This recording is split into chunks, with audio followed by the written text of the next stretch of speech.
The Full Monty is a 1997 British comedy-drama film directed by Peter Cattaneo, starring Robert Carlyle, Mark Addy, William Snape, Steve Huison, Tom Wilkinson, Paul Barber and Hugo Speer. The screenplay was written by Simon Beaufoy.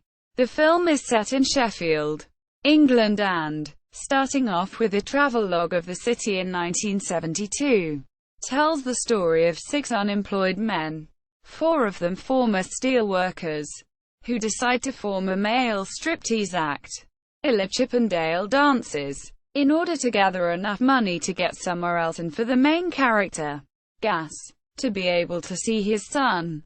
Gaz declares that their show will be better than the Chippendales dances because they will go the full Monty, strip all the way, hence the film's title. Despite being a comedy, the film also touches on serious subjects such as unemployment, fathers' rights, depression, impotence, homosexuality, body image, working-class culture and suicide.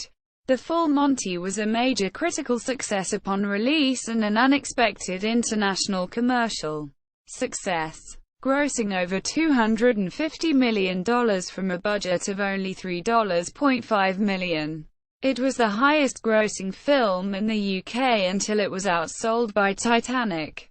It was nominated for Academy Awards for Best Picture, Best Director, Best Original Screenplay and Best Original Music Score, winning the last. The film was later adapted into a musical in 2000 and a play in 2013. Plot: the once successful steel mills of Sheffield, South Yorkshire, have shut down and most of the employees have been laid off. Former steel workers Gary, Gaz Schofield and Dave Horsfall have resorted to stealing scrap metal from the abandoned mills to sell. Gaz is facing trouble from his former wife, Mandy, and her boyfriend Barry over child support payments that he has failed to make since losing his job. Gaz's son, Nathan, loves his father but wishes they could do more normal stuff in their time together. One day, Gaz spots a crowd of women lined up outside a local club to see a Chippendale striptease act. He gets the idea to form his own striptease group using local men in hopes of making enough money to pay off his child support obligations. The first to join the group is Lomper, a security guard at the steel mill where Dave and Gaz once worked. Depressed, Lomper attempts suicide, but is rescued by Dave, who convinces him to join the group. Next, they recruit Gerald Cooper, their former foreman at the mill, who is hiding the fact that he is unemployed from his wife. Gaz and Dave see Gerald and his wife, Linda, at a dance class and recruit him to teach them some actual dance moves. The 4 men hold an open audition to recruit more members and settle on Horse, an older man who is nevertheless a good dancer, and Guy, who can't dance but proves himself to be well endowed. The 6 men begin to practice their act. Gaz then learns that he has to pay £100 in order to secure the club for the night. He cannot afford this, but Nathan gets the money out of his savings. When they are greeted by 2 local women while they put up posters for the show, Gaz boasts they're better than the real Chippendales because they go the full Monty. Dave drops out due to body image issues and gets a job as a security guard at Asda. The others do a public rehearsal at the mill in front of some female relatives of Horse, but are caught mid-show by a passing policeman, and Gaz, Gerald and Horse are arrested for indecent exposure. This costs Gaz the right to see Nathan. Lomper and Guy manage to escape arrest, and go to Lomper's house where they look lovingly at each other, starting a relationship. Gerald, meanwhile, is thrown out by Linda after bailiffs arrive at their house and seize their belongings to pay Gerald's debts, resulting in him having to stay with Gaz. Later, Gaz goes to Asda and asks Dave if he could borrow a jacket for Lomper's mother's funeral. Dave agrees and also decides to quit his job, and they go to the funeral together. Soon, the group find the act and arrest has made them famous. they decide to forego the plan until Gaz learns that the show is sold out. He convinces the others to do it for one night only. Gerald is unsure as he has now got the job that Gaz and Dave earlier tried to sabotage his interview for, but agrees to do it just once. Initially, Dave still refuses, however regains his confidence after encouragement from his wife, Jean, and joins the rest of the group minutes before they go on stage. Nathan also arrives with Dave, having secretly come, and tells Gaz that Mandy is there but she would not let Barry go with her. However, Gaz himself refuses to do the act because there are men in the audience, including the police force members who watched the footage of the security cameras recording of them earlier, when the posters said it was for women only. The other 5 are starting the act when Nathan orders his father to go out on stage. Gaz, proud of his son, joins the others and performs in front of the audience and Mandy, who seems to see him in a new light. The film ends with the group performing on stage in front of a packed house, stripping to Tom Jones' version of "You Can Leave Your Hat On", their hats being the final item removed. With an astounding success. Cast. Production. Channel 4 Films paid for the screenplay to be written but then declined to invest any equity in the film. The famous "hot stuff" scene, in which the characters danced in the queue at the job center, was originally going to be cut from the final production as it was too unrealistic. The cast allegedly agreed that all 6 of them would really do the full Monty strip at the end in front of 400 extras, provided they had to do only one take.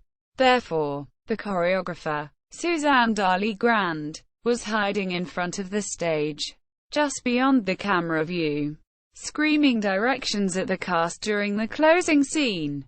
The Real Monty. The opening sequence of the Sheffield promotion film from 1972 is taken from City on the Move, a film commissioned by Peter Wigley, Sheffield's first ever publicity officer, to convince people that Sheffield was a centre for tourism and commerce.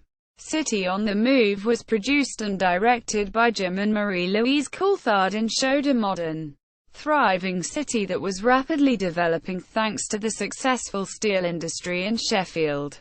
However, the film went virtually unnoticed until the Coulthards were approached about some of the footage being included in the full Monty for a payment of £400, which they accepted. In 2008, City on the Move was released on DVD under the new name The Real Monty.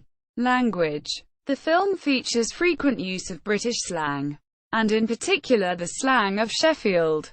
The film's title is a phrase generally used in the UK to mean "the whole lot" or "the whole hog." In the film, the characters use it to refer to full nudity. As Horst says, "No one said anything to me about the full Monty." The phrase, whose origin is obscure, gained a renewed prominence in British culture following the film. Other dialect words are used in the film, some such as nesh, meaning a person unusually susceptible to cold, are widespread across the North Midlands region. Gennel, an alley, is local to Sheffield. It is a variation on the word ginnel, which is in full versions of the Oxford English Dictionary and is used in many parts of England. Release. Critical reception. The film surprised the critics when it was first released, earning near universal acclaim. Review aggregate. Rotten Tomatoes reports that 95% of critics have given the film a positive review, based on 40 reviews, with an average score of 7.6, and it went on to be nominated for the Academy Award for Best Picture. Accolades and recognition. The Full Monty won the BAFTA Award for Best Film in 1997, beating presumed frontrunners Titanic and L.A. Confidential, and Carlyle won the BAFTA Award for Best Actor in a Leading Role. It was nominated for a total of 4 Academy Awards: Best Picture, Best Director, Best Original Music Score and Best Original Screenplay. In 1997, the Academy Award for Best Original Score was split up into two categories: dramatic and musical or comedy. In light of 1997's big winner, Titanic, the film won only the Oscar for Best Original Music Score, musical or comedy, by Anne Dudley, with the Best Picture and Best Director Oscars going to Titanic and its director James Cameron, and the Best Original Screenplay Oscar going to Ben Affleck and Matt Damon for Good Will Hunting. The film was also nominated for the prestigious Grand Prix of the Belgian Syndicate of Cinema Critics. In 2000, readers of Total Film magazine voted The Full Monty the 49th greatest comedy film of all time. By that year it earned an estimated £170 million at the box office worldwide. Controversy. New Zealand playwrights Anthony McCartan and Stephen Sinclair filed a £180 million lawsuit against the producers of The Full Monty in 1998. They claim that the film blatantly infringed on the play Ladies' Night, which toured both Britain and New Zealand. Anthony McCartan and Stephen Sinclair created a website containing their play in response to statements from the producers of The Full Monty that claimed the two productions were not alike. The underlying rights were attributed to co-producer Paul Buckner, and the lawsuit was settled out of court. As a part of the agreement, the website containing Ladies' Night was shut down. Soundtrack. Anne Dudley's Oscar for Best Score was a surprise, and some critics felt undeserved, inasmuch as the award is for original music and most of the film's memorable moments had jukebox favorites playing. Dudley composed about 20 minutes worth of music for the film. Bob Strauss called the Oscar well-deserved, while Pauline Ray felt Dudley's underscore complemented the familiar hits. Dudley described her score to Stephen Poole. It was this conglomeration of sounds: baritone sax, acoustic guitar, harmonica. The reasoning was that all these six men are different. They come from different backgrounds. But in the final scene it all works. The idea was that the instruments should do that as well. They all come from different places but they actually gel. The album The Full Monty. Music from the motion picture soundtrack includes 2 original tracks by Dudley plus the pop hits, including a cover by Tom Jones of You Can Leave Your Hat On, commissioned and produced by Dudley, who had collaborated with Jones on a 1988 cover of Kiss the Zodiac, David Lindup. 3:06. You Sexy Thing, Hot Chocolate. 4:03. You Can Leave Your Hat On, Tom Jones. 4:26. Moving On Up, and People. 5:29. Make Me Smile, Come Up and See Me, Steve Harley and Cockney Rebel. 3:59. The Full Monty, and Dudley. 3:04. The Lunchbox Has Landed, and Dudley. 2:14. Land of a Thousand Dances, Wilson Pickett. 2:24. Rock and Roll, P.T. 2 Inches, Gary Glitter. 3:02. Hot Stuff, Donna Summer. 3:49. We're Family, Sister Sledge.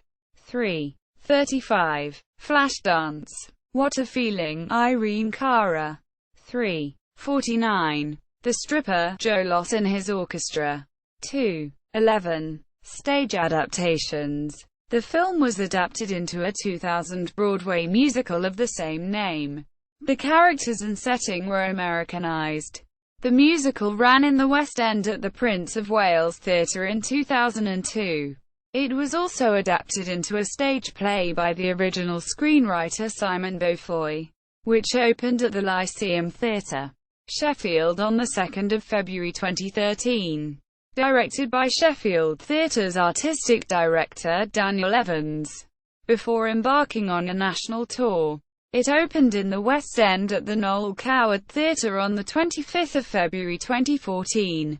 However, despite positive reviews, it was announced the show would close on 29 March, rather than the planned 14 June. After a run of just over a month, a Portuguese-language version was adapted for theatrical performance in Brazil by Brazilian journalist Arthur Zequeo. This version of the play was directed by Tadeu Aguiar and debuted in Brazil on 6 October 2015. The Full Monty at the Internet Movie Database. The Full Monty at Rotten Tomatoes. The Full Monty at Metacritic. The Full Monty at Box Office Mojo.